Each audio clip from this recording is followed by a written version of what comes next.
Bonjour à tous. On est avec mon gars. Bon, on va l'appeler... Comment on va t'appeler aujourd'hui?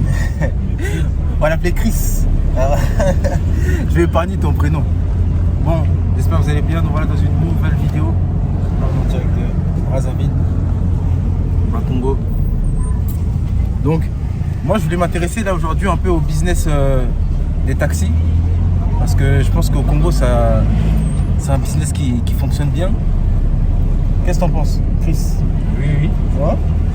C'est effectivement ce que vous dites, oui. Donc on va essayer de demander à Chris qui est taximan depuis une année à peu près. Une année à peu près. Ouais, une année.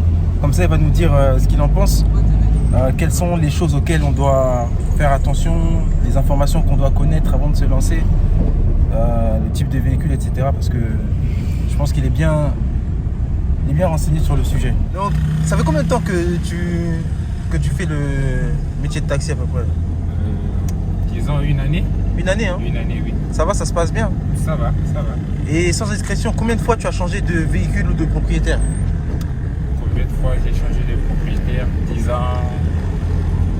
4 à 5 fois. 4 à 5 fois? Oui. Ok. Quelles sont les principales raisons pour lesquelles tu as changé de propriétaire autant de fois? Autant de fois. Parce qu'on pourrait se dire que peut-être que c'est toi qui as un problème. Ou alors... Le propriétaire. Oui. Pourquoi tu as changé autant de fois de propriétaire en une année? En une année, la première fois, disons à 2 reprises, les propriétaires ont eu à vendre leur véhicule. Ils ont eu à vendre leur véhicule, d'accord. Véhicule. Ouais. Et les autres fois, c'est des fois des conditions qui ne marchaient pas comme il le faut, parce qu'ici au Congo, la voiture, d'autres patrons ils te le laissent, tu vas avec, mais chez les autres non. D'accord. Donc des fois le propriétaire, la voiture est loin de là où je suis. Ouais. Je suis obligé des fois de pouvoir y laisser pour pouvoir avoir celui Donc, à laquelle je suis un peu plus proche. d'accord. Donc certains propriétaires en fait ils ne te laissaient pas la chance de pouvoir rentrer avec le véhicule à la maison. Le véhicule à la maison. Et ou pour aller... de le mettre à un endroit où ça me serait un peu plus facile. Ouais. Parce que des fois ça arrive, je finis tard. D'accord. Ok. C'est ça. Donc et aujourd'hui là le véhicule avec lequel tu roules, le propriétaire te laisse le garder ou le garer proche de chez toi ou... Pas proche de chez moi, mais disons, il n'est pas loin de chez moi le propriétaire. D'accord. Il n'est pas loin de chez toi, donc ça va, ça t'arrange. Ça m'arrange. Quelle est la recette journalière que tu dois amener au propriétaire du véhicule? Bon, la recette journalière, c'est différent par rapport au type de véhicule. Pour commencer, avec les diesel, parce qu'il y en a qui ont des diesel, il y en a qui ont celui de l'essence. Ouais. Avec le diesel, c'est à 20 000 francs.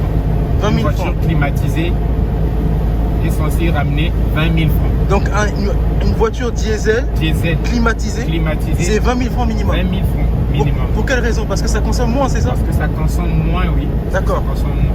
Ça consomme moins, donc forcément il va mettre moins d'essence, donc tu peux ramener plus d'argent. Moins de gasoil que celui de l'essence. D'accord, ok. Pour celui de l'essence climatisée, elle est à 16 000 francs. 16 000 francs. Quand la voiture est flambant neuve, oui, elle est à 17 000 francs. Ok, c'est standardisé tout ça ou... Oui. Des fois ça peut être 17 500, ça peut être 16 500. 16 500 par rapport au propriétaire, ce qu'il va attendre de sa voiture. Ouais, mais de manière générale c'est 16 000 pour... 16 000 francs pour la voiture climatisée essence, ouais. 15 000 francs non climatisée. Celui ok, d'accord, 15 000 francs non climatisé. Climatisée, non climatisée, elle est à 17, 18, etc. D'accord. Et entre Brazzaville et Pointe-Noire, les tarifs sont les mêmes ou ça... Non, entre Brazzaville et Pointe-Noire. Oui, est-ce que la recette là-bas est plus élevée? Est-ce qu'on demande moins, on demande plus? Oh, elle est le même. Hein. C'est similaire, ça? C'est similaire. D'accord, ok. Ouais. Et toi, qu'est-ce que tu penses de cette recette de 17 000 francs, enfin de 16 000 francs pour le coup? Tu penses que c'est... Le plus souvent c'est difficile ou c'est atteignable? Oh, dire que c'est difficile, ça serait abusé. Hein. Ça serait abusé. Sinon, ça va, ça nous arrange, tous les taximens, tout le monde, et chacun y trouve son compte, quoi. Ok, et sans indiscrétion, tu arrives à faire combien une fois que tu as enlevé l'essence, que tu as enlevé la recette, Le surplus, en moyenne, il tourne autour de combien le surplus qui te reste à la fin de la journée avec lequel que tu gardes pour toi, quoi? Quand la journée marche, Ouais. quand elle marche comme il le faut, et deux fois ça arrive qu'on sort avec 10 000 francs. Quand 10 000 ça francs marche, de bénéfices en plus. de bénéfices. Donc ça veut dire que tu as rendu la recette, tu as payé l'essence, Oui, oui. tu as payé même le parking de lavage et il te reste 10 000 francs. Oui, oui. Ok, d'accord. Ah, ça 10 va, 000 c'est pas francs. mal. Quand ça marche la journée. Deux Ouais, fois, quand ça ne marche pas trop aussi, on arrive à rentrer avec au moins 5, moins de 5 aussi. Ok, quand d'accord. c'est trop. Donc si on prend une moyenne, ce sera plutôt genre 4 000, 5 000 francs. 4 000, 5 000 francs et Ok, d'accord. 3 000 aussi. Hein.